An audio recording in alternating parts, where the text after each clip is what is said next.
just did it again.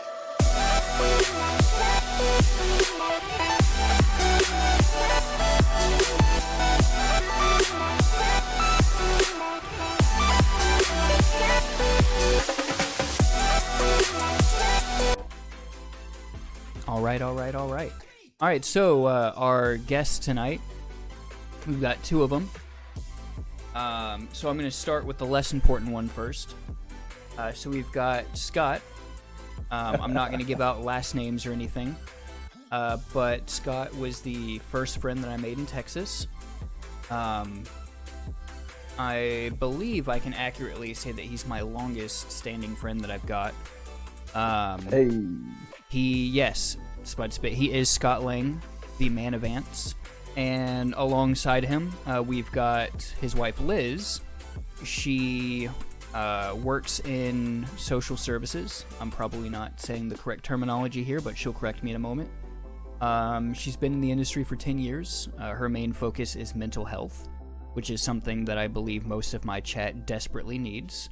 Generally, if you're on Twitch, there's probably something wrong with you. That's just kind of how the world works. True that. And I love you all dearly. And so Liz specializes in mental health, like I said, and she's currently doing work with like immigration and stuff like that. And honestly, I am more excited for this guest pairing than I was for having Nick D's. So this is going to be a good night. It's going to be a good night. Am very excited. She's having some technological difficulties, so while she's figuring that out, I'll go ahead and go. Okay, yeah. Because again, I am the least important one. Like Josh said, I have been his friend since 5th grade. Was one of the very first friends that he got when he got to Texas. We've been very good friends for a very long time. Spent many a night at each other's houses and roaming around, Wharton and doing dumb stuff. I was literally just talking in a group chat the other day how we used to play ping pong with the skateboard, so that was good memories. But yeah, again, Josh was the best man at my wedding, so you could say that we're kind of close, I guess. Yeah, he was the first person to ever ask me to be the best man at his wedding, and he was not the last. But by far the best wedding I've ever been to. Hey, I'll take that. No, Liz is still having some difficulty. It was working just fine a few minutes ago. Yeah, that is wild. When it's time to shine, it's like, oh, never mind, now we want to have difficulties. All right. There she is. Awesome. Sorry about that. Yeah, so thank you for having us on tonight, Josh. Yeah, absolutely. Go ahead and introduce yourself. Go into more detail than I did, because I'm sure I didn't quite catch everything. Yeah, you did a pretty good job, though.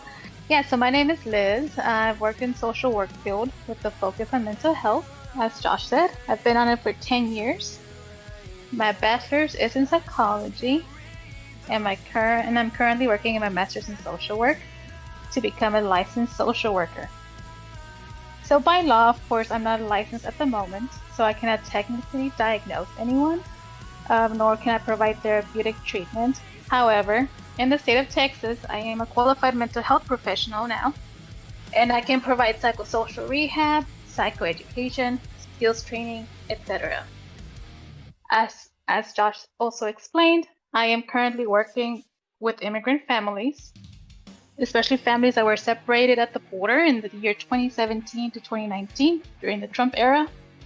And those families were separated by parents and children, and they've been traumatized. So my job is to basically provide some sort of psychosocial rehabilitation for them while they're in the U.S. And yeah, just here to have an open conversation about mental health and about life in general. And one thing I really want to point out here that is super important to the conversation is Anthony. Quit claiming to be Mexican. You're not.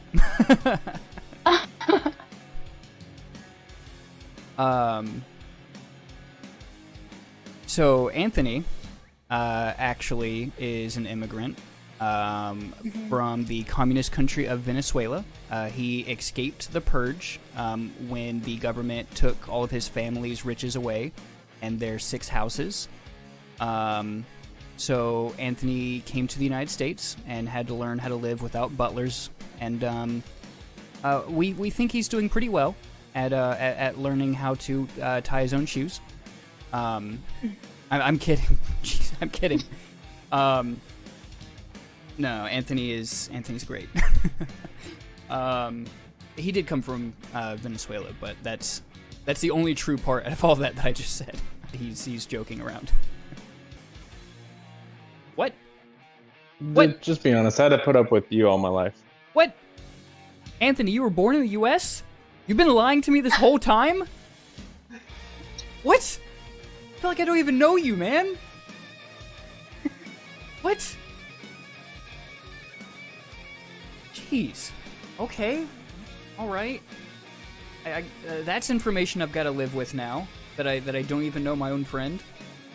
Anyone in chat have any questions they'd like to, ask? Even Seth and Danielle forgot. Wow. Okay. All right, and when was it like? So Spudspit has the question: pineapple on pizza, yes or no? What is your psychoanalyst analysis of pineapple being on pizza? It depends, but I'm gonna say no. And I'm gonna say yes. I'm gonna be honest. I didn't even bother to figure out my gas levels and stuff for this race because I just hate this track so much. I'm actually gonna skip this song. It's like hearing my own voice while I'm trying to talk. Really annoying. Hearing my own voice in general is really annoying. Let's be honest. No, I do not think I could race better with that. I don't think I'd race much worse, but I wouldn't race any better with it. So Anthony says, what is the process of helping those kids that were separated from their parents? Yeah, good question. So these families that we currently have, or that I'm currently working with, some of them have actually been reunified with parents already in their home country. But currently they are receiving parole in place permission to be in the U.S. together legally for 3 years. So now they're getting their work permits, their social security, everything to be legally here in the U.S. together. But right now that Trump has this task force to find children that were still separated or that are still currently separated at the border. Is that ICE? Is that what that is?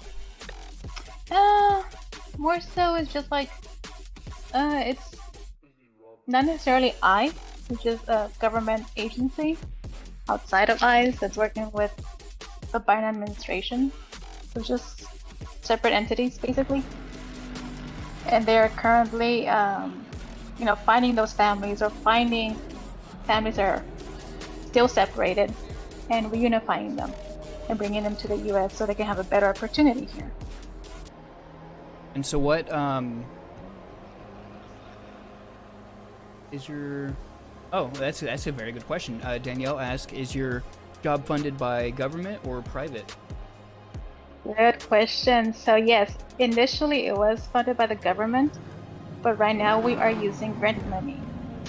We are trying to find grant money from SAMHSA, and which is also just a grant money for mental health that a lot of mental health clinics use.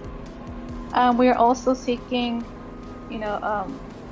we're seeking basically people to donate money. So one of our biggest supporters, believe it or not, is Selena Gomez. Yeah, so we're seeking out famous people, rich people that, want to donate money to the cause. Like Selena Gomez, from Disney or whatever. Yes, that's Selena Gomez. Okay, wow. Yeah, I know. I recently found out because we asked also. We were like, what's going on? You know, where do we get this money from? And they finally answered the question. So, yeah, like I said, grant money and donations. Nice. Mm-hmm. I will now never say a single bad thing about Selena Gomez. Not that I ever really had anything bad to say about her. Just more of like, I get really annoyed when I talk about like the Selena, like, Yeah. you know, like Selena's, but like people will be like, oh, I love Selena Gomez, and I'm like, nope, nope, you shut up. That's not who I'm talking about. You're literally preaching to the choir. Like, I remember, like, my mom, when she would, like, clean the house, like, in the 90s and stuff, like, she would put on, like, Bitty Bitty Bum Bum and stuff like that, and, like, just blast it, yeah. and I'd, like, wake up to that, and, you know, like, that's really good core memories of my life, and, then I hear Selena Gomez, and I'm like, nope, not the same. Yeah, we'll be at a dance, and this girl can have a couple broken ankles, and Como on the floor comes on, and she runs out to the dance. Hey. Well, I mean, it is my self-care, right? You know, I love to dance, and Selena is amazing. Yeah. So one thing that I really loved about Scott's wedding is, so Scott comes from like a Czech background. Just say Wonder Bread White, it's all good. No, I'm going somewhere very specific with this. So Scott has a Czech background, Yeah. whereas Liz has a Hispanic background. And so Tejano and Polka both have the accordion in it. And I so see where you're going. I see where you're going. Yeah. Okay, I apologize. So for at their earlier. wedding, Scott's dad was playing the accordion along with a family member of Liz's, who I don't remember who it was. So you can go ahead and correct me on that. Yeah, it was really cool to see that like combination of the two cultures coming together, polka and Tejano.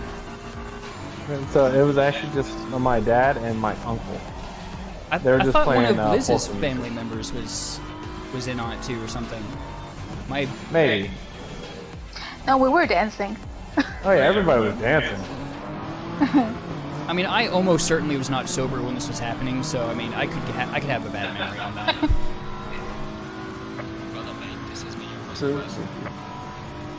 No, yeah, it was a pretty cool wedding. I still remember how we integrated the, my Hispanic side, which is from Mexico, the Mexican traditions and his traditions as well. I guess a mental health question here for you. What do you do, personally, not like professional, but personally? Like, what do you do to like deal with stress? Like when you're just feeling completely overwhelmed. Like, what is your go-to? Oh yeah. Okay, so we'll talk a little bit about my personal life as well in regards to mental health. I've actually, the reason why I joined social work was because I actually saw a lot of anxiety and depression in my family, and I had dealt with a lot of anxiety. However, because of cultural reasons, I just never knew what depression or anxiety was. We just never put a name to it. And so when I found out exactly what I dealt with, I was like, wait a minute. This thing is called anxiety, and I know how to manage it. So yeah, I would say that a few years ago, I gave my all to a job. You know, we talk about giving yourself to a project, and I gave myself completely and entirely to a project.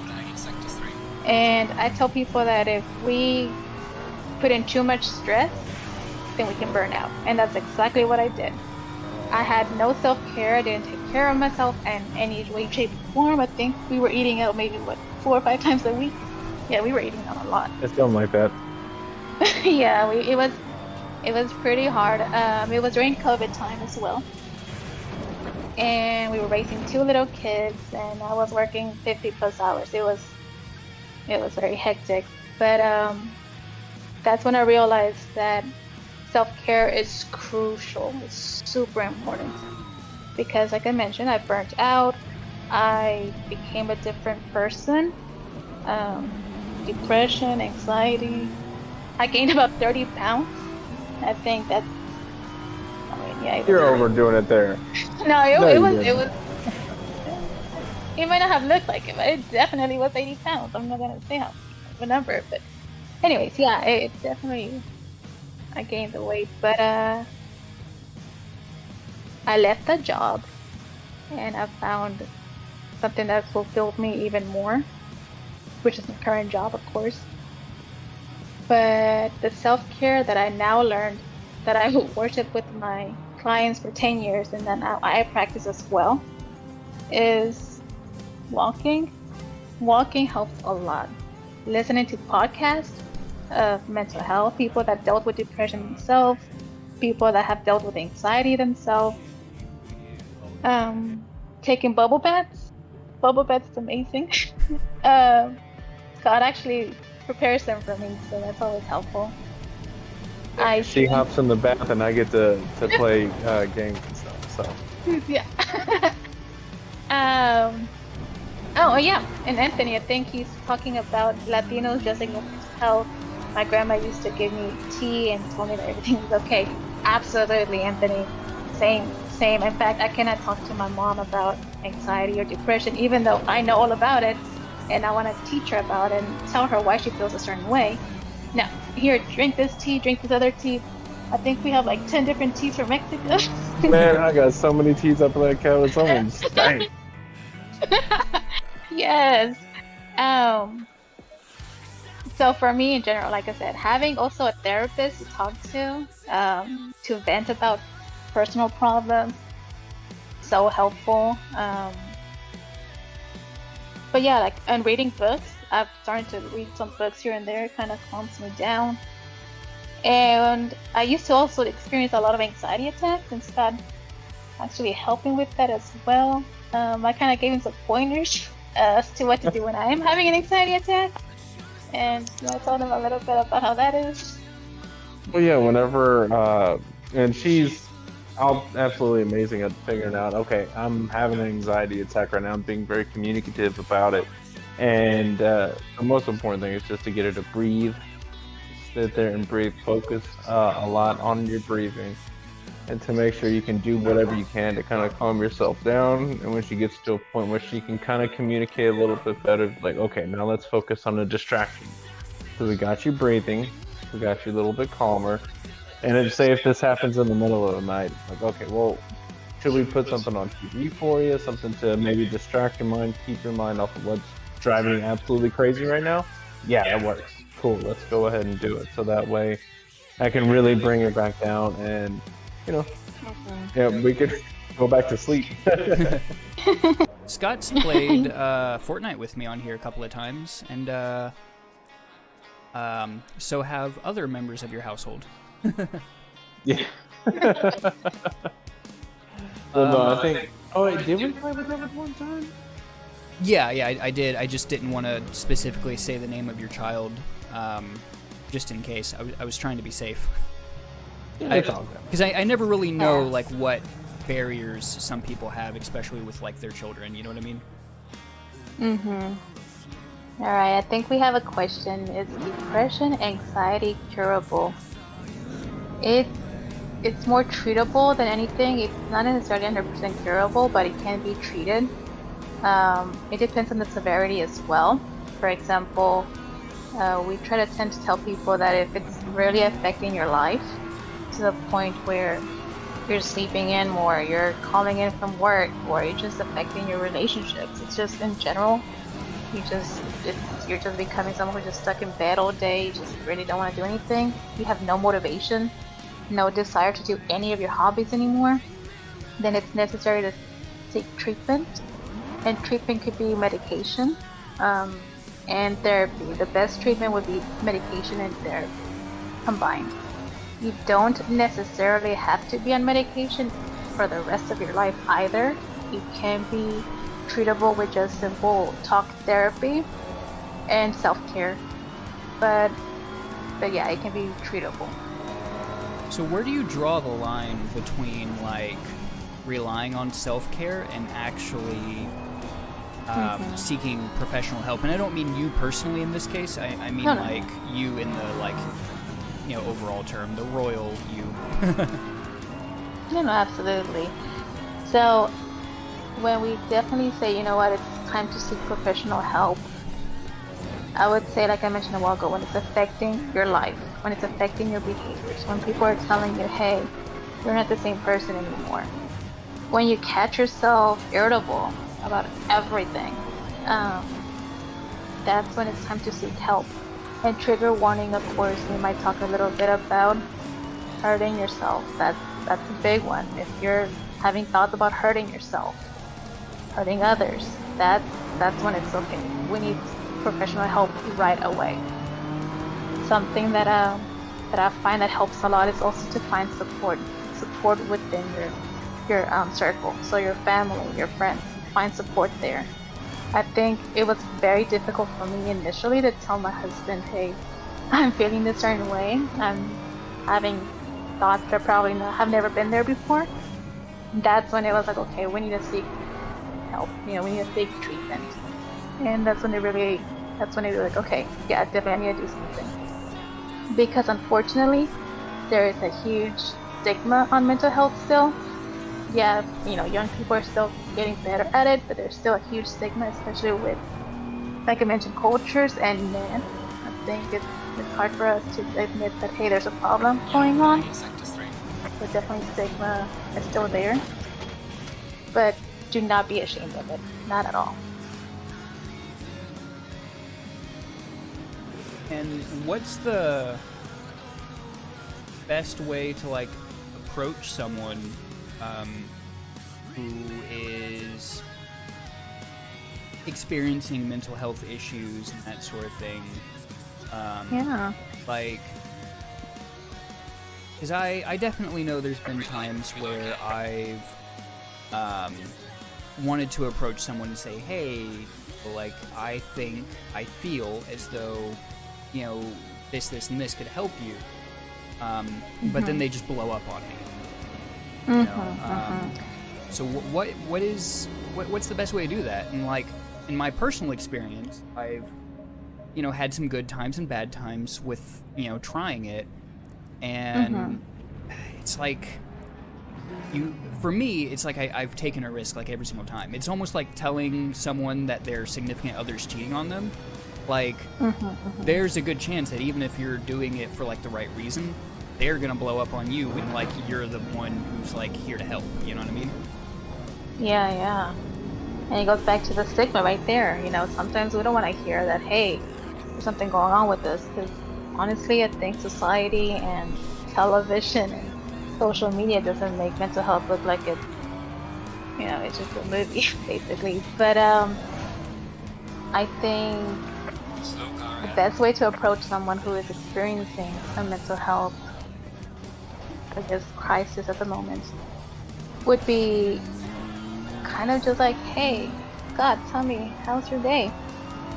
And just listen. Just ask them questions, like open-ended questions, big ones, just like, how was your day? Tell me about it. Oh, this happened. Just continuously hear them out, because I think one of the biggest things is that most of them just want to be heard. Most people with mental health want to feel heard. Having experienced depression myself in the past, I can tell you that it feels like you're a burden to others. So having someone just ask me questions like, how was your day? What would you like to do tomorrow? Etc. Just kind of like having open-ended questions really helps, so they know that someone is there to listen. Eventually they'll come to the terms that, hey, you know what, there is something going on with you. So don't immediately like approach, be like, hey, Scott, you know what, I'm starting to realize that you're dealing with anxiety. Like, oh, wait a minute, no. So the best way I would be like, hey, Scott, I've noticed that you're not making many dials today. Tell me about that. Kind of pinpointing also the differences in their behaviors with that offending. Yeah, that's exactly what I was just gonna pop in and say is, point out those different differences that you see. Like, if you notice a sharp difference in, what they're doing or anything like that, that's when you can be like, hey, what's going on? Why aren't you still dialing right now? Or why aren't you gaming? You don't have anything else going on. Yeah, definitely. I think as a supervisor also, that's something whenever I was supervising about 10 case managers, if I saw a dip in their performance, I'd be like, hey, you know what? Tell me how's your life? How's everything going? Like, I'm not gonna be there to tell them, hey, tell me why your performance level is down. I'm gonna ask them about their life first. Get to know them a little bit and just hear them out. So what you're saying is, don't look them dead in the eye and go, why are you the way you are? No, don't do that. No. But yeah, listen to them. Whenever I was going through that a few years ago, I think you were starting to realize something was going on. And I think. Oh yeah, of course. I could see it in you and everything. A lot of the behavior that you described about the irritability and everything definitely kind of came up, and it's just one of the things where we just we talked about it and everything, and we pinpointed exactly what was going on, and we kind of worked on it together. I mean, we're a team, so I mean we had to tackle it together. So I know this is going to be a weird question because it comes from my own personal experience a little bit. So like I've had mental health people over the years who,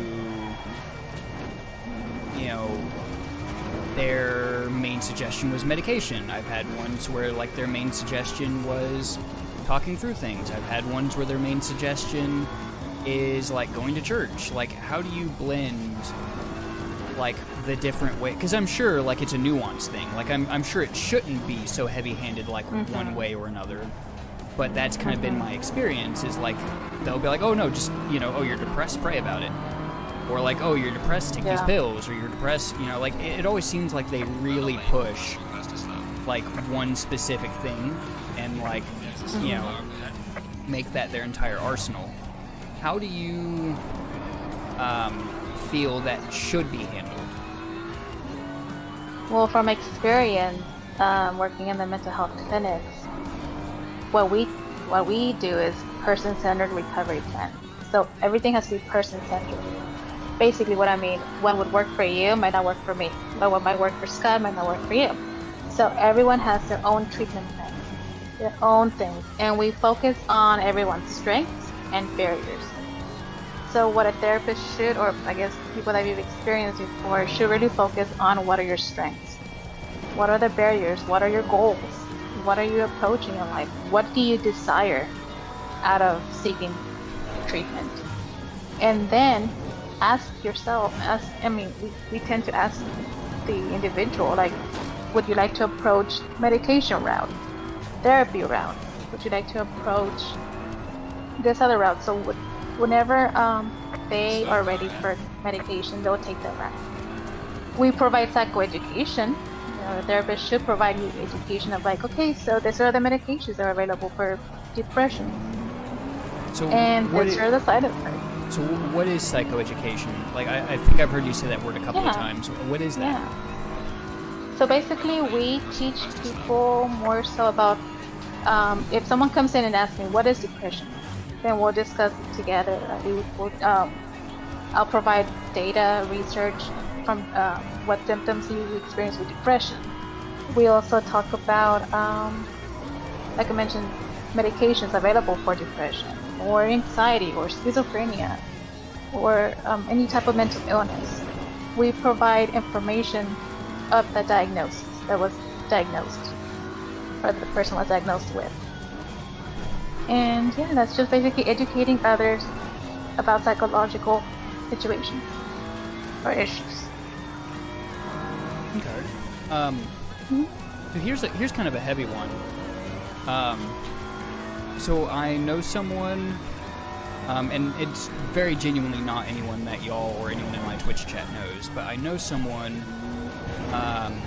who has a family member with schizophrenia, and they're,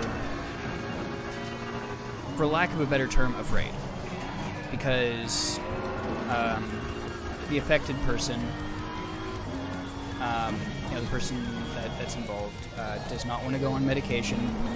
They do not want to be in a facility or anything, and the state that they live in does not have great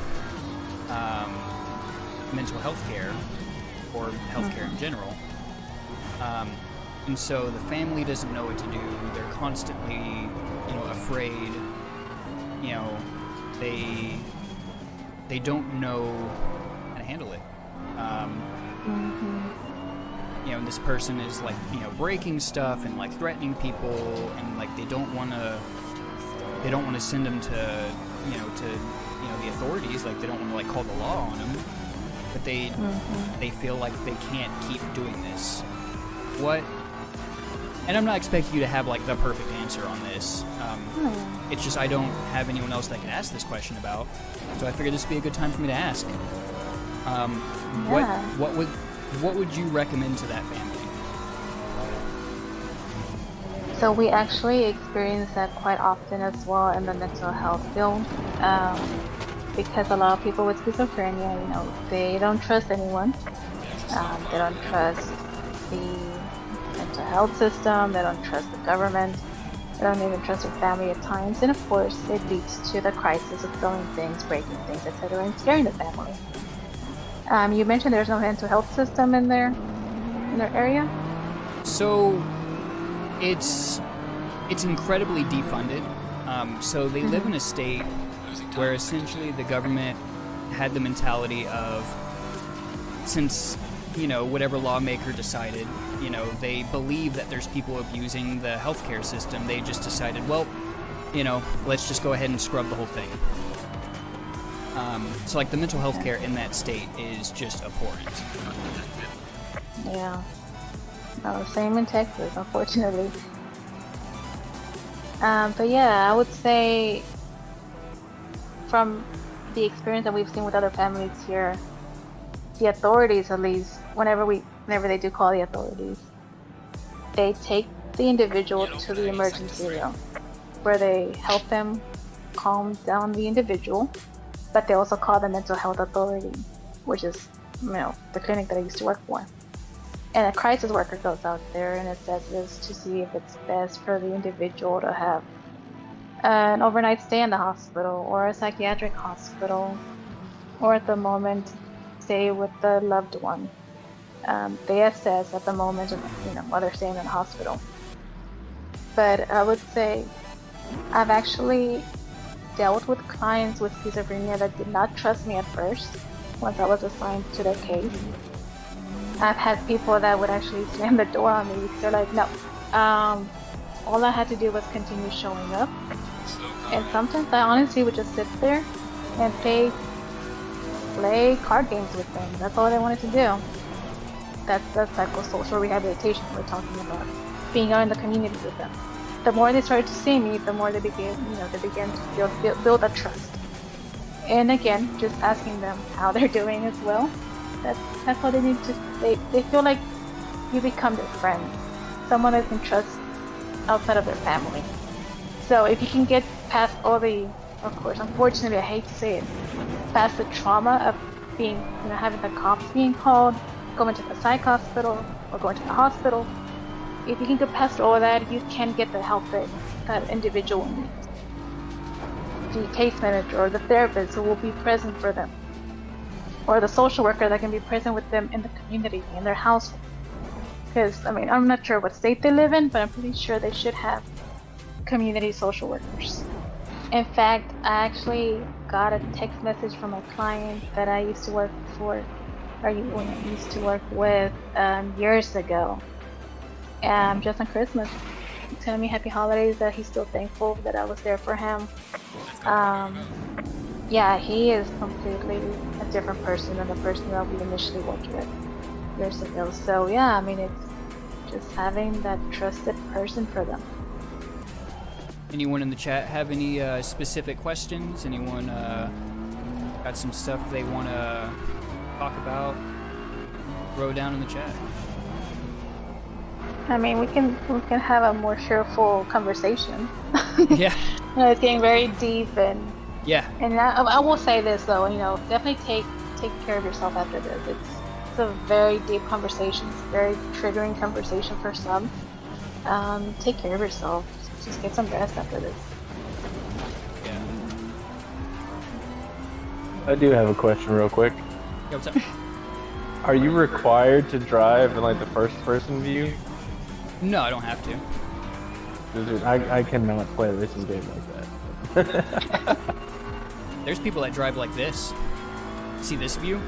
Yeah, see that's what I'm used to. Oh, that one, no. Never mind. I can't couldn't do this. that. Too much. That is way too much. There's people that play this in virtual reality. I could see the virtual reality maybe with that type of view, but yeah, no, that's way too much for me to look at. Yellow flag is set to all. Too many years of Need for Speed. I gotta see my car when I'm in the racing game. You know what I mean? Yeah, and I did that for a while at first, but there actually are a lot of advantages to being in first-person mode. I give you props, Josh. I would not be able to multitask, be able to have a conversation and play at the same time. Yeah. Well, I mean, I'm in like the very bottom division. Like I'm in the bottom division. I'm not usually one who's like really high up in the ranking. Like I know my place, so I'm not worrying about like, oh, I need to like concentrate and be the best or whatever. I'm here to have fun. I play this game to relax. I will claim that this is relaxing for me. Hey, talking about relaxation. I mean, we were just talking about personalized self-care, right? Like personalized treatment. Yeah. I mean, can anyone tell us what kind of self-care they do? Yeah, chat. Throw down your self-care strategies down below. I know my main self-care is obviously doing a little bit of gaming here and there whenever she's chilling in the bathtub. But also walking definitely helps, like she said too. Just go out if I'm feeling really rough, especially if I'm having like a rough morning, not getting the amount of transfers that I normally do. Like, all right, I'm gonna break. Let me go out, get some fresh air, breathe. I cry. I like that. Anthony with the I cry. Danielle with the no Valorant before bed. That'll keep you up a little bit.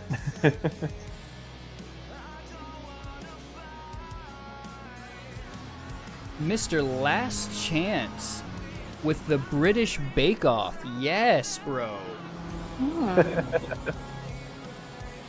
Anthony says that he games a lot, especially playing Valorant, specifically to be toxic. Hey, I love toxic players. They're so much fun. So much fun to listen to, not to be talked to. I will say that. It's going to be a terrible race. I'm really glad that I have really entertaining guests tonight. Because honestly, if I didn't have them on the stream, I would have just canceled this stream tonight. Like, this race is going to suck for everyone involved. Well, everyone involved here. Like, the stream's going to hate it. I'm going to hate it. Bad. Yeah, we Gucci. self-care stuff though, like, personalized. I really like incense.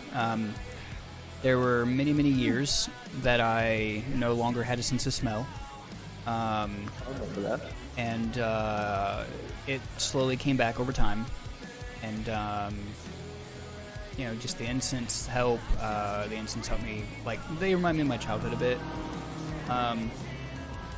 And honestly, there's a lot of stuff that like reminds me of like early childhood that like I'll do, and that calms me. Like watching Rugrats, like some just good old Nickelodeon.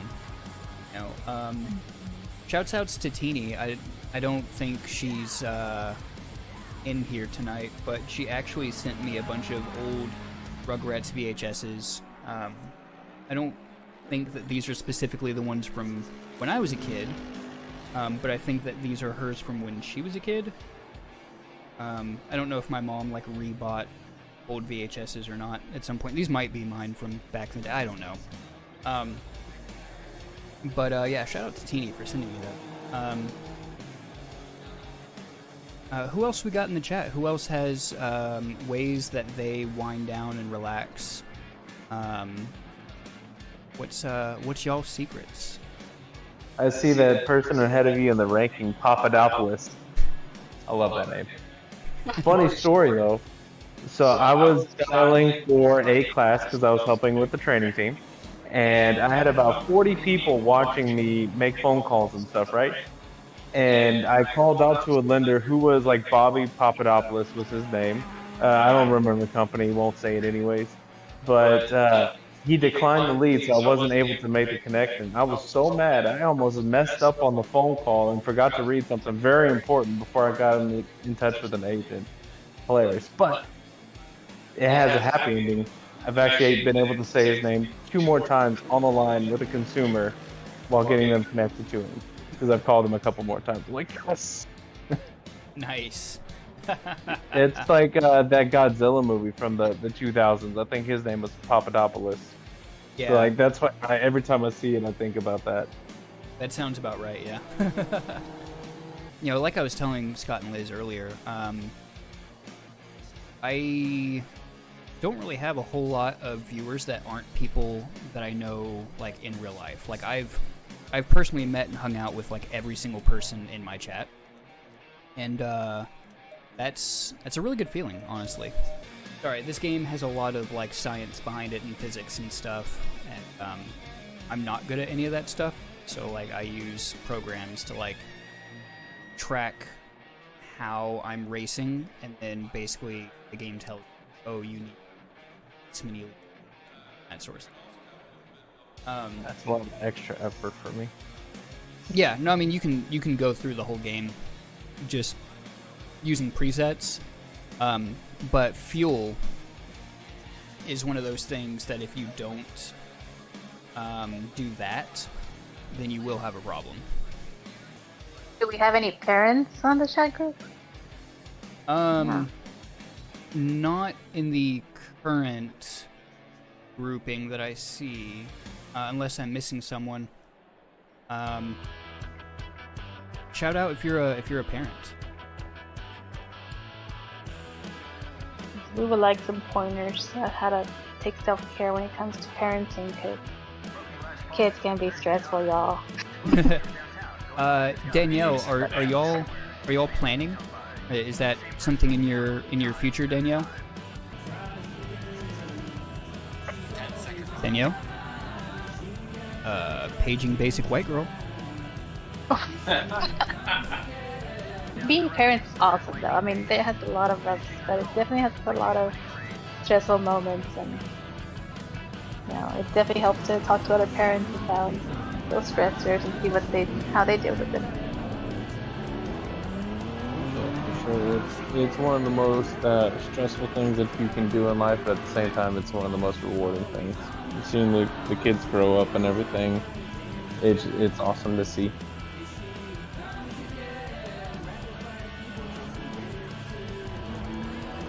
Looks like Daniel went downstairs to soak dishes. For me, what it means when I say I'm soaking dishes, it means I'm putting them in the sink and hoping someone else will discover them. Is that what you do, Danielle? So the question, Danielle, was, are y'all planning for children? Is that something that y'all are looking into? Because Scott and Liz are like the 2 best parents I've ever met in my life. And I think that they were gonna talk about self-care while involving children in the world. A horrifying thought to me. Not that I don't want kids, it's like an existential crisis just thinking. Pretty certain they won't have kids. I mean, who needs kids when you have Anthony? As Scott will tell you, being my friend was all the preparation for fatherhood he needed. Oh yeah, absolutely. It was like taking care of a toddler. I remember driving around the parking lot in San Marcos when we were in like college, and you're just sticking your head out the window and making random noises as people. Oh, like the shouting at people, like walking down the street and stuff? Yep. And they out them all over there. Oh yeah. No, that happened the weekend before I met you. No, but I still remember some things too. Oh no, that was Trey. That was Trey. Yeah, Trey got By it the from way- me. Trey got it from me. Okay. You and Trey together was a nightmare. Yeah. Absolutely. No, you know, it was fun. It was fun. Especially Scott's 21st birthday. Oh That man. was fun. I occasionally talk about that with other people. Uh-huh. Yeah. I do as well. I'll tell the whole story. I don't care. I mean, maybe not on this stream. No, Yeah, not right now. Because at other times. Yeah, like I Yeah. finally got a sponsor. This isn't a sponsored stream, but I finally got a sponsor. Let's not Keep it PG. let's not scare them away yet. Absolutely. Speaking of, So, yeah. I will be doing the sponsored stream on Saturday. Marie and I will be ordering from the website live, so y'all can see us discussing our dietary differences, such as her wanting to eat healthy and me wanting to eat like a toddler. And we'll be doing some Stardew Valley, some Sega Genesis, stuff like that. Marie did not grow up with the Sega Genesis, so a lot of this will be new to her.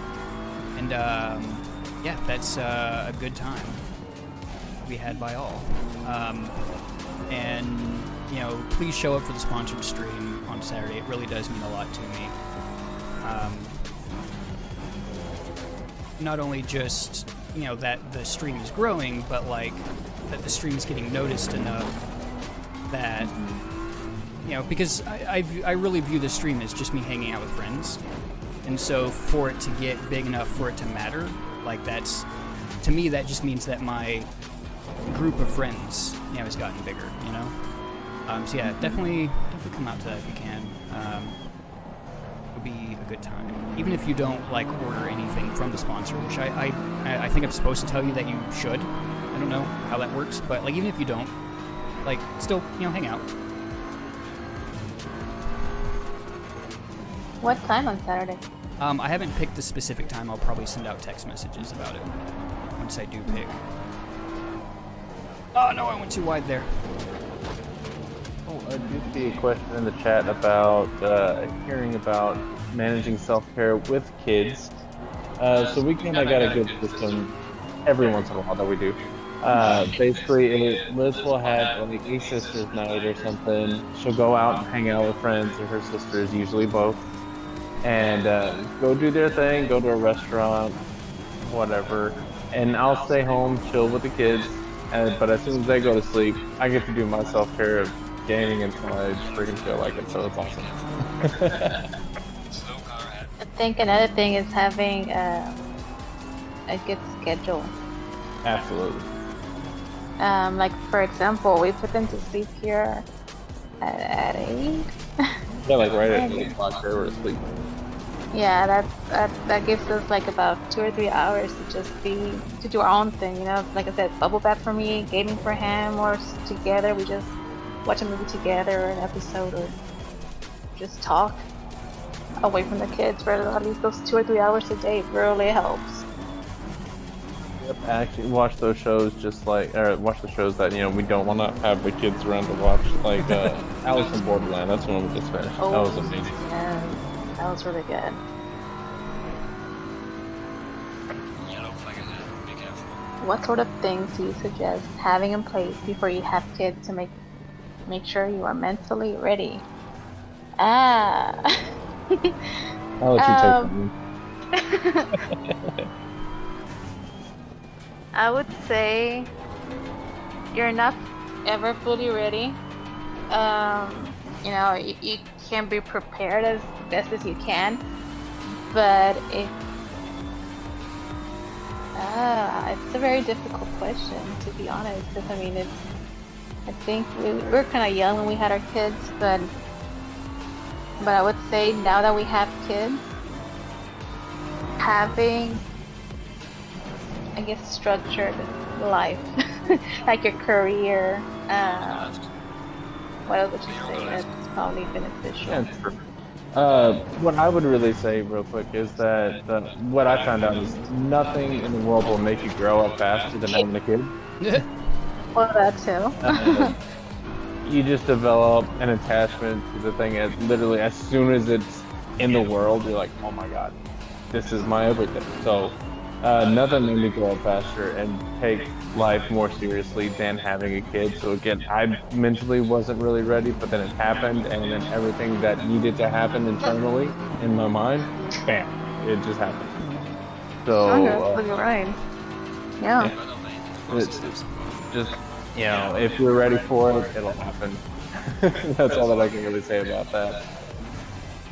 And I think just being mentally stable as well, like healthy, like actually, when you know you're like, hey, I'm not feeling depressed, I'm not feeling anxious. When I'm actually in a good pace in life and my mental health, then I'm ready for a child. If you can control that at least, yeah, that'd be good, because yeah, it can be tough sometimes. How do you make that decision to have a second one? We didn't really make that decision. Just gotta happen. But if we could have,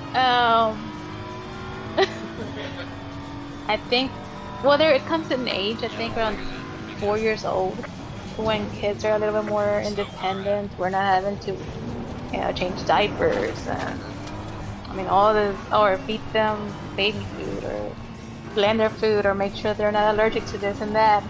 I think, yeah, just if we could have controlled it or been better at planning it, we probably would have waited till Edward was 4 to 5 years old. So yeah, I think just having a child that's a little bit more stable, independently stable, then yeah, it would have been easier to have a second one. But we didn't. We had a second one when he was 3, about to turn 4. Yeah, 3 about to be 4. It turned out all right. I honestly like the age difference. They're both going to be in high school together. He's going to be a senior when she's going to be a freshman, so that's like perfect timing. My mind says all those high school kids are going to know that she's got a bigger brother, so that's next level thinking there. But also, it allows them to be super close. So although they fight all the time, I know at the end of the day they got each other's backs, and they really truly care about each other on a crazy, crazy strong level. Yeah, that I will say. I am the oldest of 3, so and I feel like my 2 younger sisters are closer in age, and they're closer also with like experiences. And I'm the older millennial, and they're the younger millennials. So that they get along even better than with me. I have more similar experiences with school and stuff as well. So yeah, it has its ups and downs for sure. I just, without going into too much detail or like, saying anything too obvious, I just want to say that out of the 3 sisters, Scott definitely picked the right one. This is very fair. I'm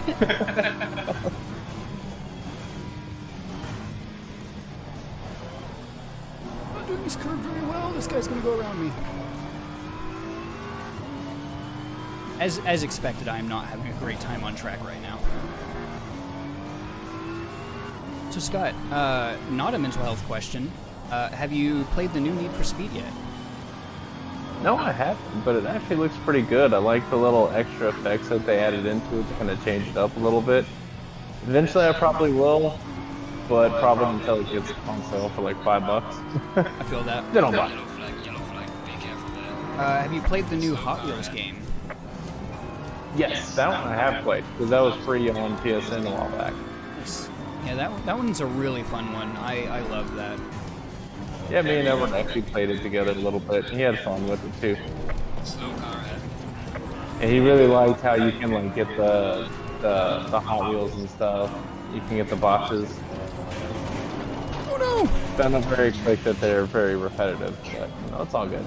Yeah, that was my big gripe with the game, is it does get very repetitive.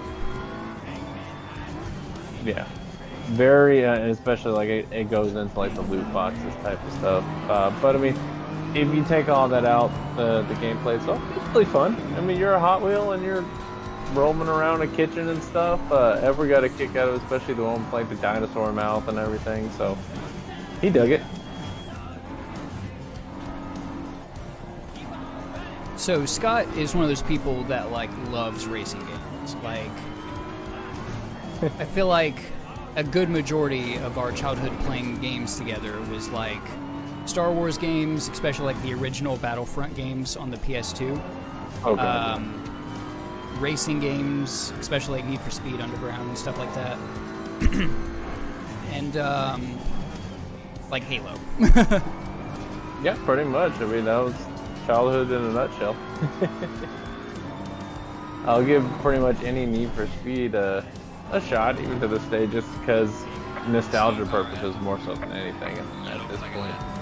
But I don't play, well, I say I don't play it, but like I was playing Cyberpunk a lot, and I enjoy very much so racing around, even though, although the driving has gotten a lot better, it's still nothing on par with like an actual racing game. Yeah. Side note, Josh is losing because he's driving a BMW.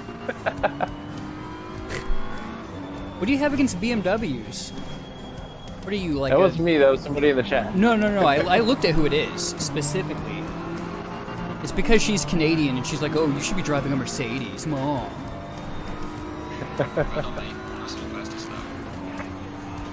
Das Autos. So, fun fact, I actually used to own a Mercedes, and it was a piece of crap. Oh. I thought it was a BMW. No, I had a convertible Mercedes that I definitely should not have bought, but I was trying to impress a girl. It'd be like that sometimes.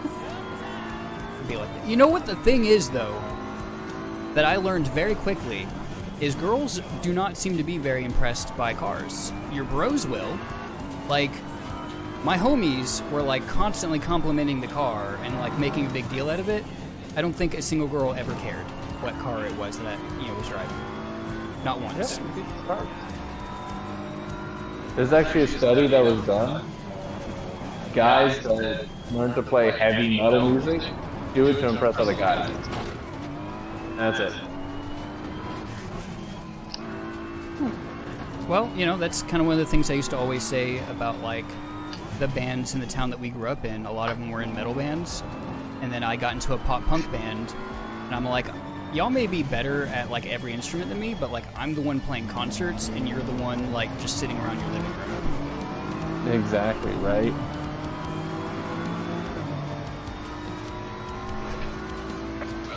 So what game I have gotten into recently is God of War, like the 2018 version. Bro, you've been playing God of War since you were like, since the first one came out, when you shouldn't have been playing it. No, I You never had it on the played God of War. PSP even, didn't you? No, that's not me.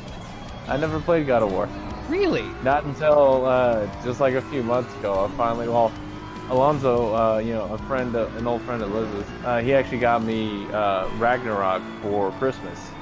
Nice. And along with God of War 1, but I already kind of had it on the PS5 anyways. But I just hadn't gotten around to playing it. And I was like, okay, well, somebody got me this brand new $70 game. I need to get into it now.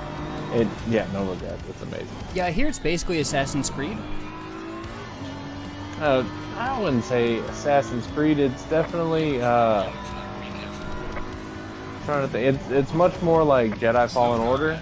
In the fact that, okay, you're kind of traversing, you're finding little puzzles and stuff that you need to fix, and you need to get powers throughout the game to kind of fix them and stuff.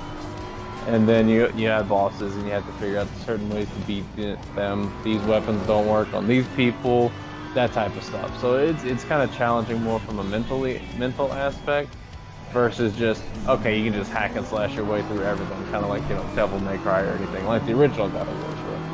Yeah, the original God of War, I remember it being a lot of button mashing and like a lot of like borderline nudity. Yeah, yeah, it was pretty intense, and yeah, it definitely calmed down a lot. The story is absolutely amazing. It's a father-son journey, so it's like, that stuff hits very easy for me. So Yeah. Here's a question about being parents. How do you? And I know this is gonna sound like a dumb question, but how do you like prepare like your like pets to like meet your human child?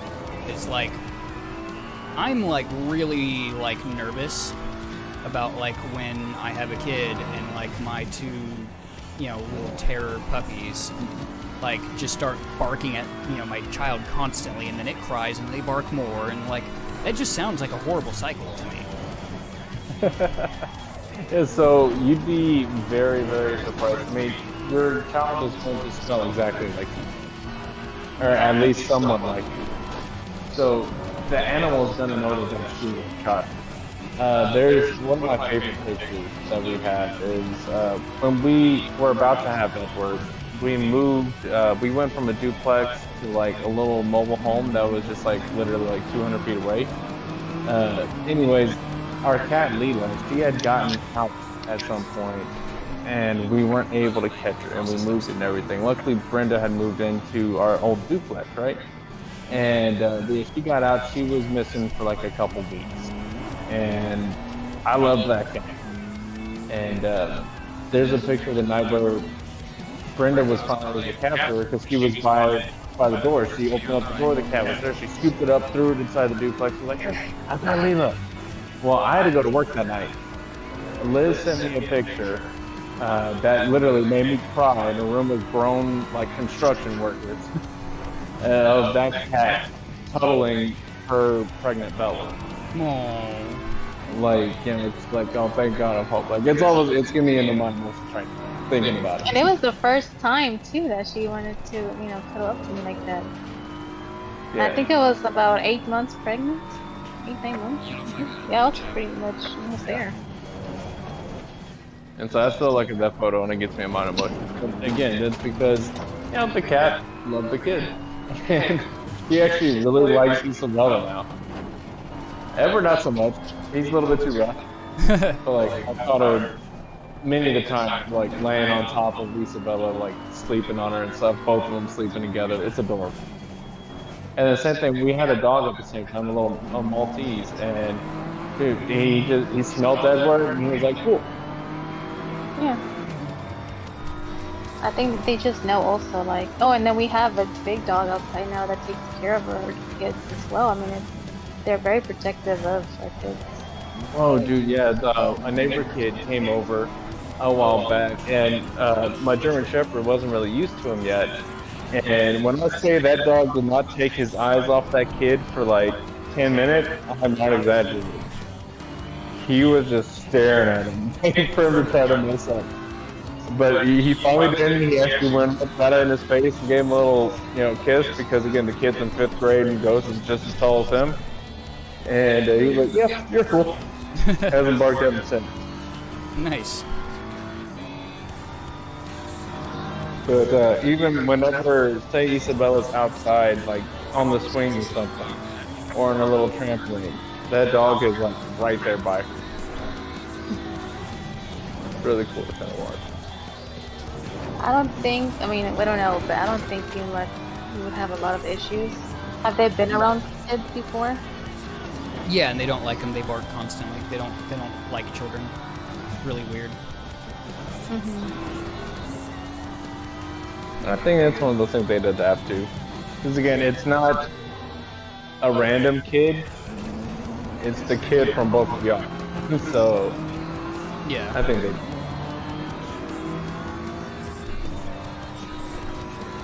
Well played. Fastest step so far. Looks like Imperfectionist is in the chat. How you doing today?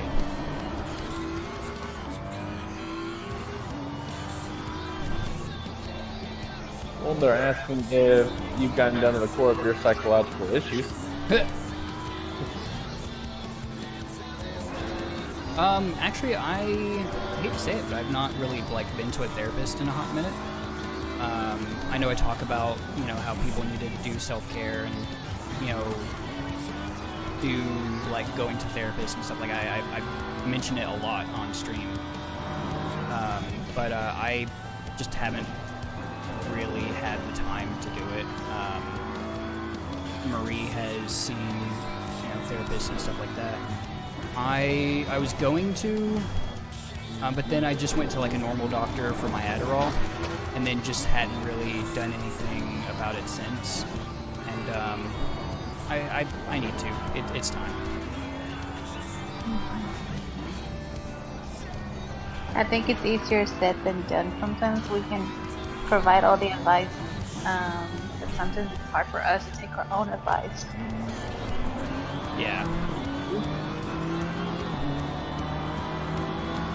Here's a car exiting pit lane. Falling behind to the car in front in sector 2.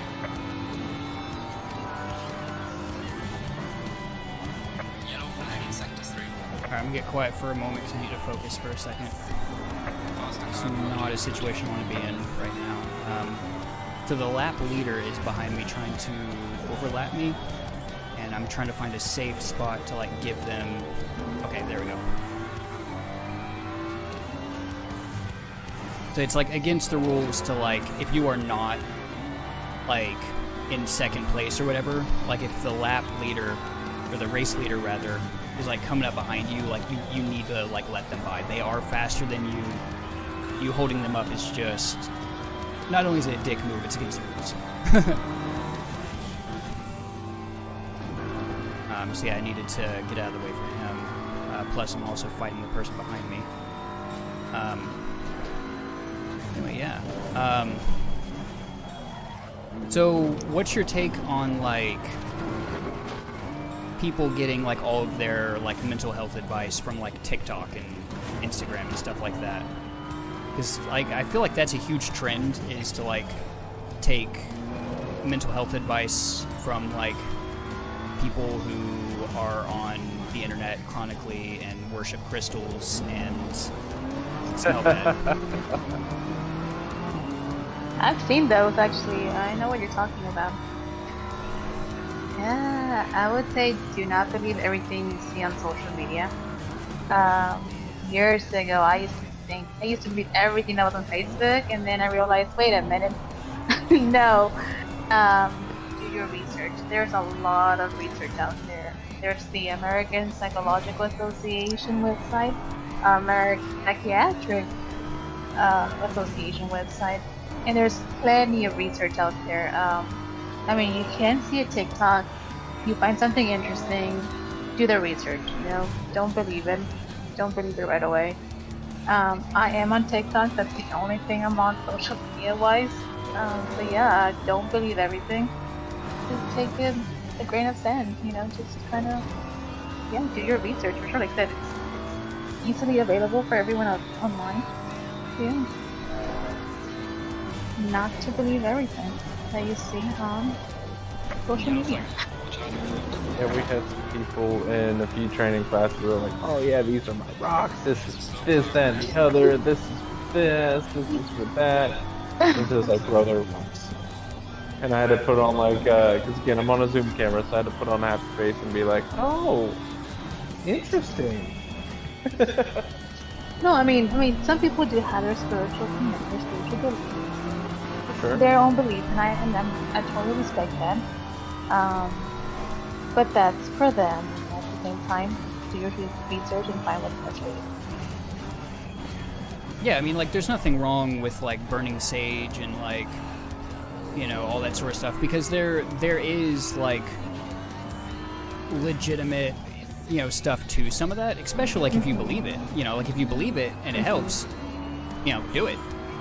You know, like, I mean, don't blame everything on like mercury being in Gatorade or whatever, but you know, don't like run someone over and say I'm such a Capri Sun, you know, but like, you know, if things are helping, then, you know, things are helping.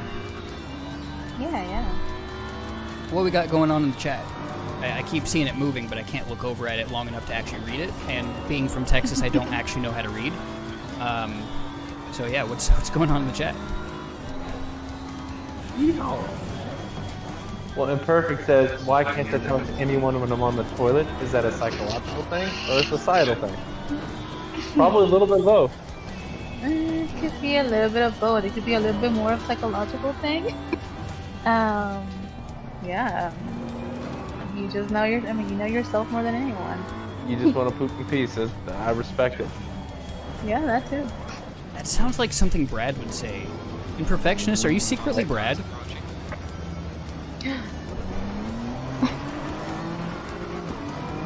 I just had to let 2 people go by me. And I blame chat for this. I was looking at chat, trying to read chat instead of looking at the race, and 2 people went by me when I went wide. It looks like Shotgun is in the chat. I can't read what she said, but it is exciting that she's here.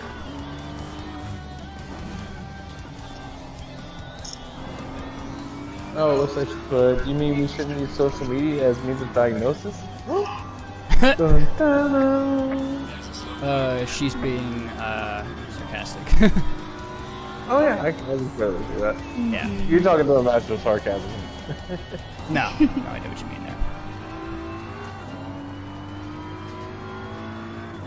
I had the same question. Is it the goal to follow the green line as close as possible?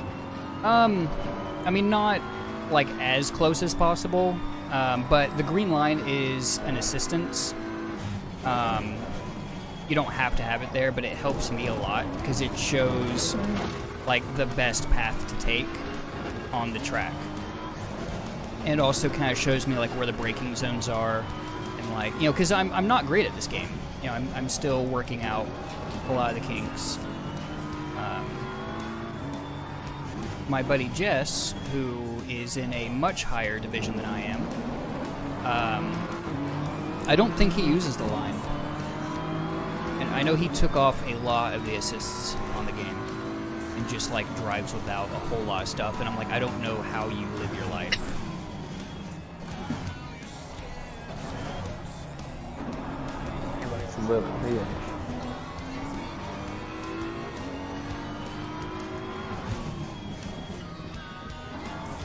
So, Liz, from a mental health standpoint, talk about the weird obsession. Well, I'm phrasing that wrong as an interviewer. I'm not that I really am an interviewer, but I shouldn't really like lead questions like that. But in my opinion, weird obsession that people have with like serial killers and serial killer documentaries and true crime. Like, what's with the obsession? B, is it bad? Is it kind of neutral? Like, what's your take? Well, I'm kind of one of those people. Yeah, I was gonna say. No, I figured. I was talking to somebody. He was able to go and watch through the whole Dahmer thing, and I was like, no thanks. Oh yeah. I was in another room. I was like, I have no interest in watching this. But go ahead, babe. You think? I think as humans, we just find things that are not, I guess, the norm very interesting, or things that are against the law. You know, like, for example, we just find it interesting and intriguing, and most of us. Now, if you become obsessed with it to the point where it's like, okay, now I'm having thoughts of actually doing that, doing what Jeffrey Dahmer was doing, then we have an issue. You know, but I haven't met someone like, I actually personally have never met someone like that. But yeah, I mean, if you find it interesting, as long as you're not thinking about actually doing it, I don't see nothing wrong with it. For context, You know what? the serial killer that she's referring to is Jeffrey Dahmer, the people Dahmer.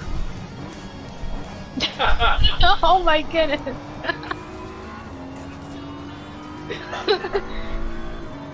Oh, and you know, I mean, I hate to say, I actually found him pretty good looking. I found him pretty attractive.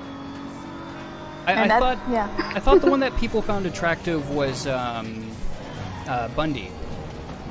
That too, yeah, he was pretty handsome too.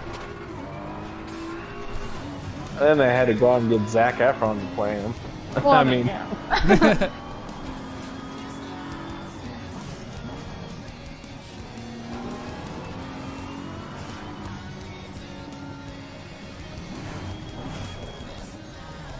think at the end of the day, a lot of people just like to know that some people have worse lives and some people are more crazy than others.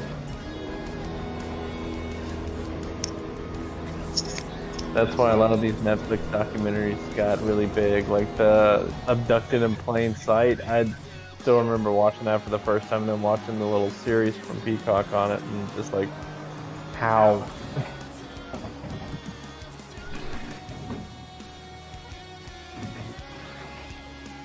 I agree with the last comment. I think it's the fascination with things so effed up, we would never engage in it, but want to understand it to some degree. And I agree. I mean, the last episode, you know what?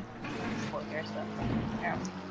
But yeah, I was curious too, like what led him to all those killings and his behaviors.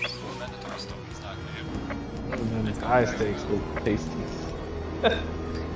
I was eating at the moment that I watched that episode too. I remember I was. Oh, thanks.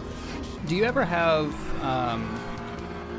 issues where you find yourself taking your work home with you, like trying to analyze like the characters you see on TV or like anything like that? I kind of do that with everyone I meet. I was gonna say she literally does that with everybody. But but taking more so in the sense of I used to really be bad at this. I used to take work home and just continuously think about a client who was struggling that day, or taking their stories with me and just soaking it up, taking it home and become very sad and very irritable. That's when I realized if I felt that way after work, I'm gonna have to walk. I think I started to realize that I try to leave work at work, especially since I work remotely. I leave work, I close my laptop, I turn off my phone when I need to, and that is it. I'm not gonna talk about work outside of work. I have to separate my work life and my personal life, because if I mix the both, it just becomes very draining emotionally and physically. And yeah, that's why I separated it. How specifically do you build that barrier between like the problems that you absorb at work and like at home? It's not easy. I will say, I mean, there are moments when it's just so hard though, because you hear some very sad stories, very traumatic stories, but at work we're also taught to kind of understand that life is a certain way, that there are struggles, there are going to be time swings. We can only do so much as social workers, as therapists, and it's a lot of things are out of our hands, that it is up to the clients if they decide to change or if they decide to take this route. But at the end of the day, it's out of our control, and we just have to accept it as well. And yeah, on those difficult days, or very difficult days, I take myself outside, sit outside with nature for a little bit. I do meditate, every so often, 5-10 minutes here and there. Yeah, I mean, it's just to kind of separate myself, because you have to mentally prepare yourself for personal life as well, because I want to be a good wife, I want to be a good parent as well. I'm not going to, just be a good social worker. Yeah, I will definitely say that meditation has helped me a lot. I work in a call center. I work from home, but it's still a call center type job. Watch out. Faster car coming behind you. Hold on, I gotta focus first. So the Calm app has really helped me a lot with like meditation and like background sounds, white noise, green noise, rain sounds, and it's been incredible for me. Mm-hmm. This is not an advertisement for them. I'm not sponsored by them. Y'all know the thing.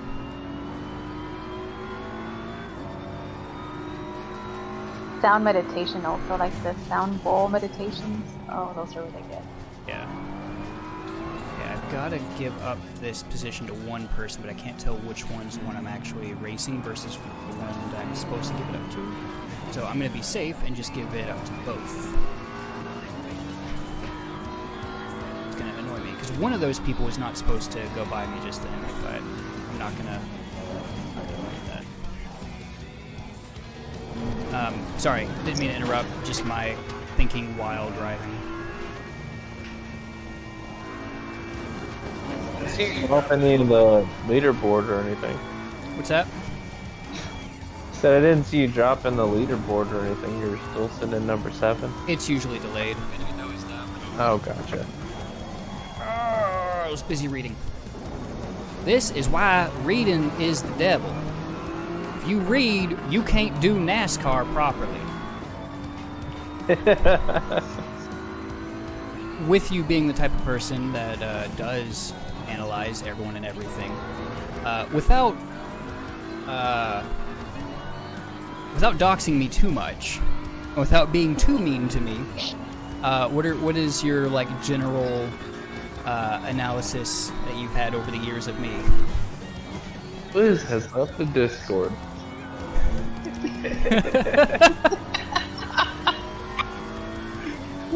I think that's a one-on-one conversation outside of this.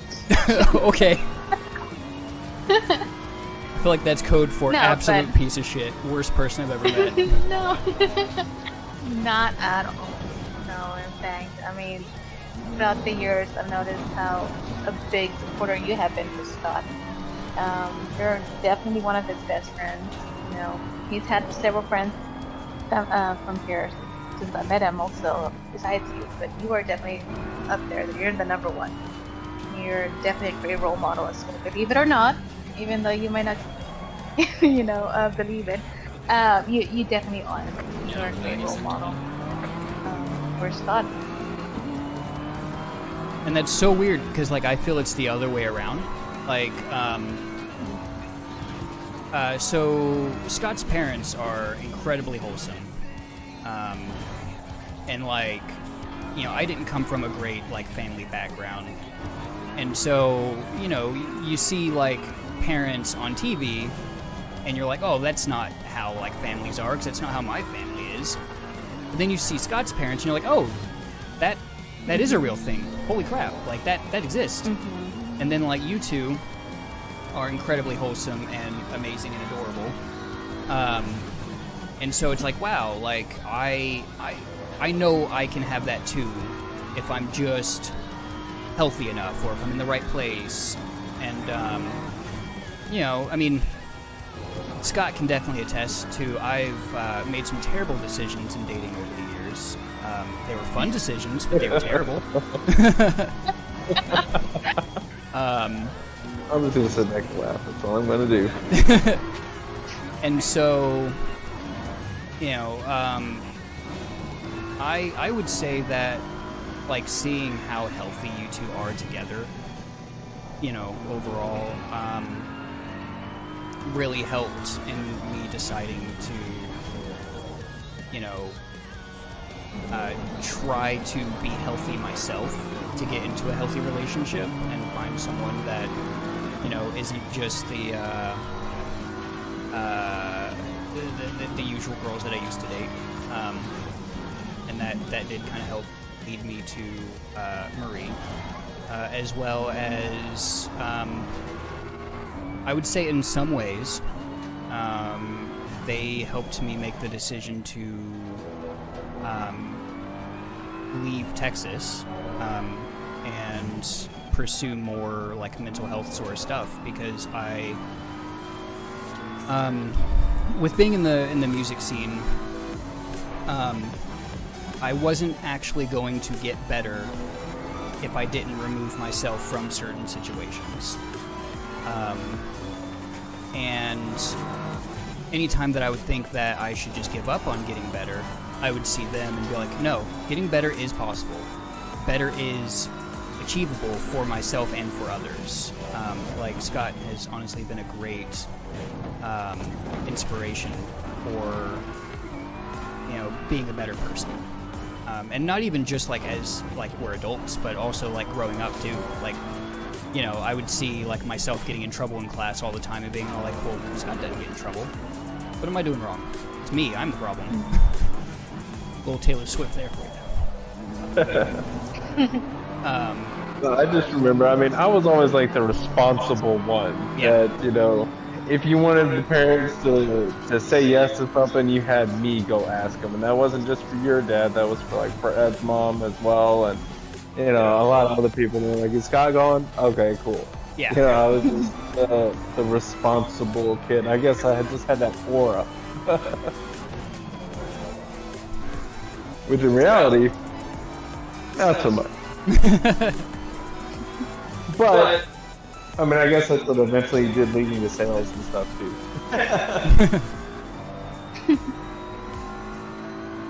No, and I agree, Josh. His parents are definitely like the, you know, the picture perfect marriage. Nothing compared to what I grew up with, you know. And I grew up in a household, pretty toxic, but Latino parents, or Hispanic parents, machismo, a lot of the machismo there. And so that's something that I did not want in my life. I didn't want a machismo man in my life. And so when I met Scott, it was like, oh wow, this is different, you know. He's not, yeah, and I like it. Manly man. No, not at all. It's not like that. I mean, like, he definitely. And I will say one thing that Right. is just so weird to me about, you know, Latin culture, even like, you know, like Spain and Italy, like every, like, you know, romance culture or whatever, there is a lot of machismo there.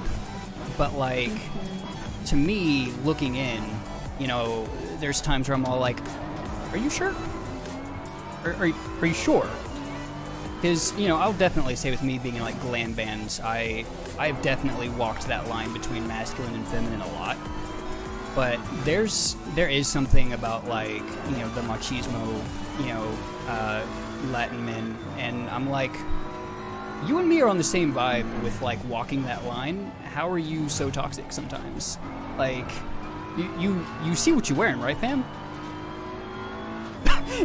Imperfectionist over here saying walked the line. I got you. Sorry, what'd you say? I was making fun of myself. Scott, what'd you say?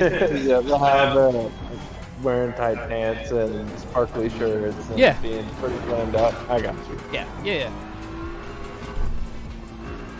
So, the part of the joke that Imperfectionist is making there, which completely offended, is I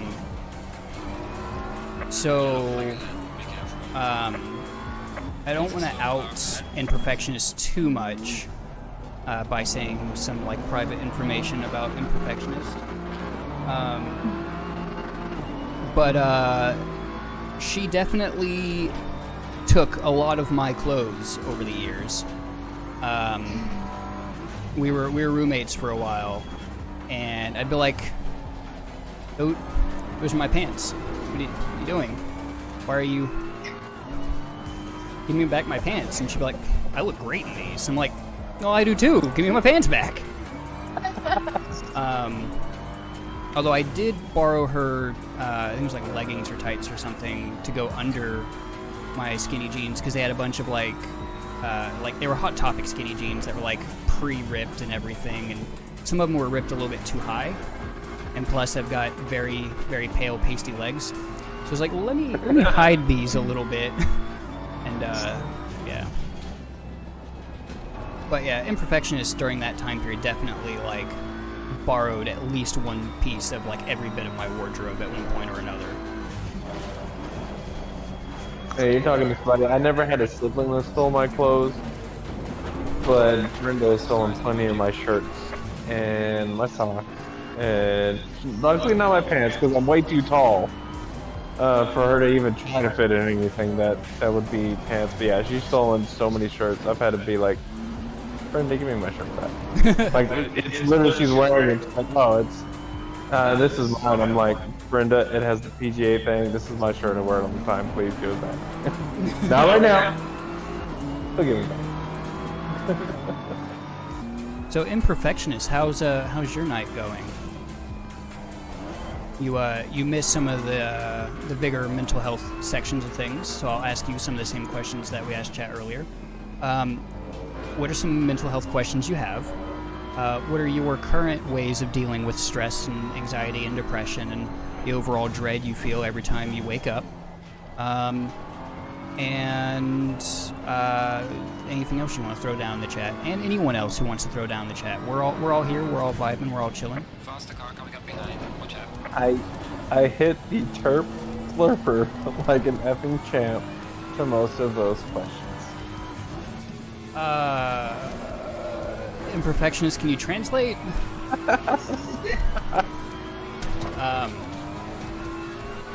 With mental health and children and stuff like that. What do you do to, like, I guess, like, make sure you're not messing them up?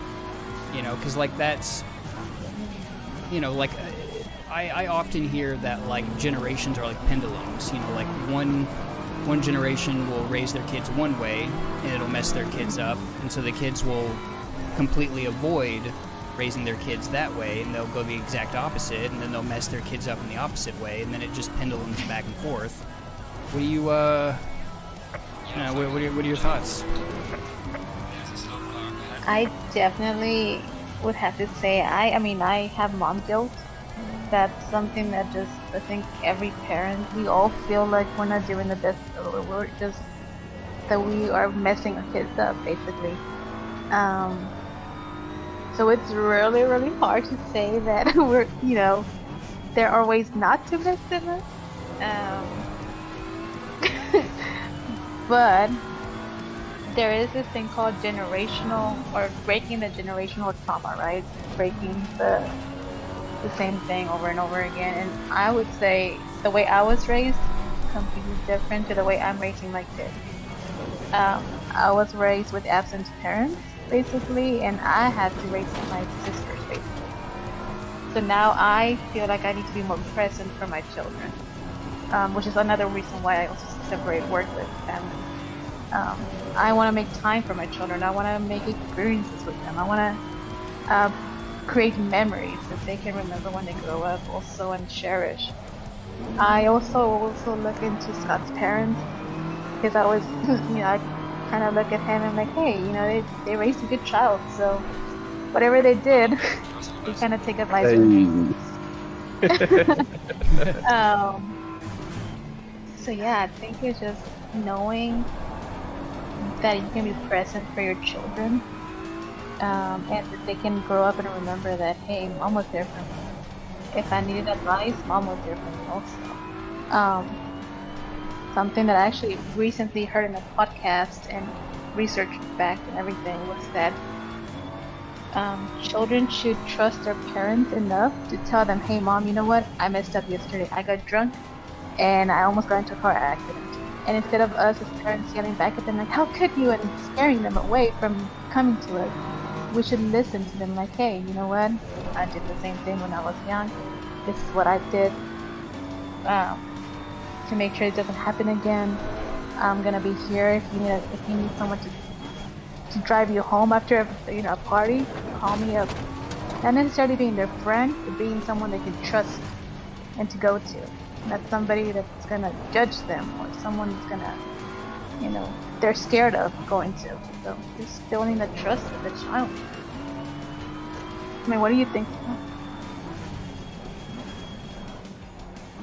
I mean, you said it very, very well. I don't think I could really add any additional thing onto it. I mean, like I said, we all want to do a better life for our kids and what we got. It's like a natural thing that you want to do. And although, I cannot complain at all about my life and my childhood. My parents were absolutely amazing. A couple things that, that I definitely did want to do differently, or am trying to do differently, is, and this is partly just to do because my parents are so much older than I am, but they had a hard time always relating to me and taking an interest of what I had an interest in. And so again, like trying to get a 50-year-old parent to understand why I like playing a video game is extremely hard. So flip that, Edward lives and breathes everything about Minecraft. And I'm just like, well, let me go ahead and play it. And, because again, I want to show that interest in what he is very passionate about. And the same thing with Isabella whenever she grows up a little bit more and she develops those interests. I'm just like, okay, I want to show them that, hey, I'm here to play with you too. I want to be not only with you and encourage you, but I want to play with you too. I want you to cherish the time with me. Like when we were playing Just Dance the other night, that's probably a core memory that we unlocked for those kids, because they had a blast with all four of us sitting there dancing and looking like goofballs. Brother, mate, this is good. That was really fun. Something that, of course, I can never say about what experience with my family. We never had things like that. And I want them to grow up and be like, oh, I remember doing that with mom and dad. I remember having that experience. And also, if we have any arguments, we do kind of display the argument and kind of show them that we will discuss it. It never gets, of course, aggressive, loud, or anything like that. So they don't see aggressive or physical abuse or verbal abuse or any sort of good thing. So just showing them good morals and just, being good role models to them. Yeah, and I mean, again, one of the areas that, and Josh, I know you can probably attest to this as well, is you never saw my parents argue at all. Unless my mom was moving furniture around or moving something around the house. That's the only time that my dad would actually get visibly frustrated with her. But the only negative part of that is that I never taught me how to deal with that type of anger or how to deal with an argument. So whenever we first got into a relationship and whenever we first moved in, that was something that I really had to learn to navigate on my own. So having the children see, a legitimate argument, again, not throwing stuff, yelling at each other, nothing like that. Just a good, healthy argument that, hey, parents disagree. It's okay. And this is how they properly deal with it. Mm-hmm. And then we communicate and we compromise. Exactly. And also, thank you. I think it's XX Kiss and You can just say shotgun. Shotgun. Yeah, no, thank you. You're also doing a great job. You have a 2-month-old. Trying to stop the cycles of generational traumas. It definitely understand. Yeah, I mean, we want to give the best that we can for our kids, and the good thing is that now we're in a generation, or our generation, we can, see that there was trauma, that there was, or the lack of talking about mental health, for example. That's, even to this day, it's difficult for me to talk to my mom about anxiety or depression or anything, because, we don't talk about that. You don't want to hear it. You don't want to hear it. It's like you're talking to a brick wall. But instead, with our kids, we try to teach them, hey, this is how you regulate emotions. You're having a meltdown. Let's breathe. Let's take a breathe. Let's breathe that out, or let's talk about it. And congrats on the 2-month-old little baby. That's awesome.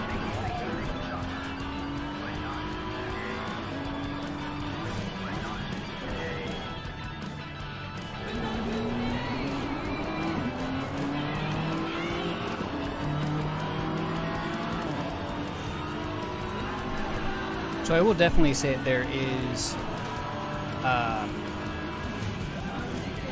some very different aspects to, I guess, like trust in like a parent-child relationship. I mean, because like I didn't have a great upbringing, but I can at least say that, like, me and my dad would talk about, like drinking or whatever. Now, the difference is it'd be more like he would tell me, like, how to drive home drunk better. Whereas, like, Scott's family would be more like, hey, don't drive home drunk. In fact, why not just, like, have the party here? I'm pretty confident that, like, your parents knew about every party you threw. Oh yeah, they did, because again, they went on some crazy vacation and they didn't take me because they felt it was unfair for my other siblings, which is true. So I said, okay, I'm gonna have a party. They're like, okay, don't let me know that you had, or I shouldn't be able to tell that you had one when I get back. Like, nope, you got it. Oh man, remember that time we tried to set up a mud wrestling thing in your? Gosh. Okay. Because again, it was a pool party, and the pool completely busted open that morning, and it just like split, and the water went through the whole thing. We're like, well, let's have mud wrestling. And, yeah, it was a disaster. That was not fun. It hurt. And then the cleanup really, really sucked. Did I help with the cleanup, or did I bail on that one? No, you bailed. Yeah. You bailed. Well, I blame the Me and Jeremy relationship took that I care was of it. in at that time. Yes, very true. And I will say that is probably what it was as well. But me and Jeremy got it picked up, obviously. But which he admitted later, he's like, I need to ride back, and everyone else left me. But it was all good. But we can say we tried. Yeah. A hot tub was still good.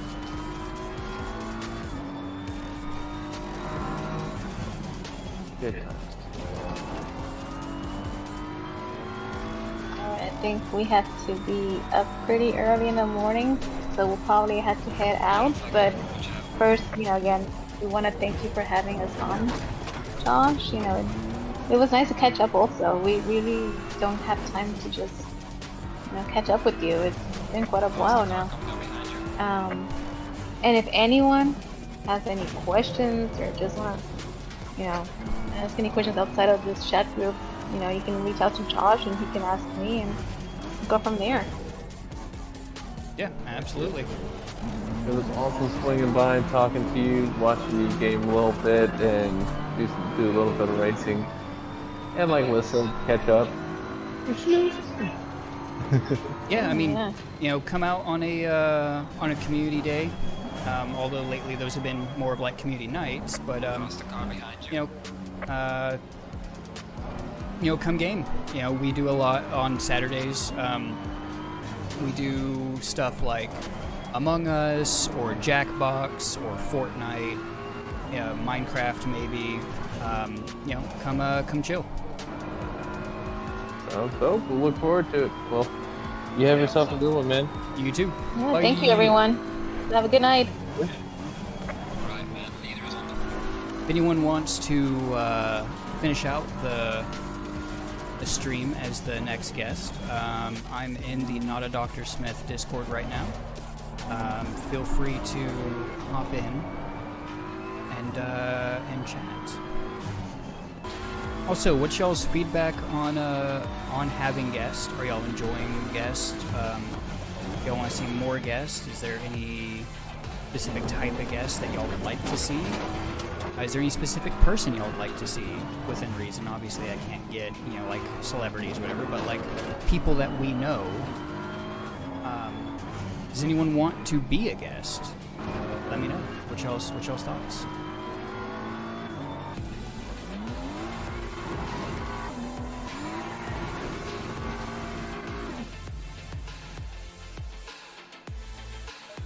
Alright, what is that? 7th place?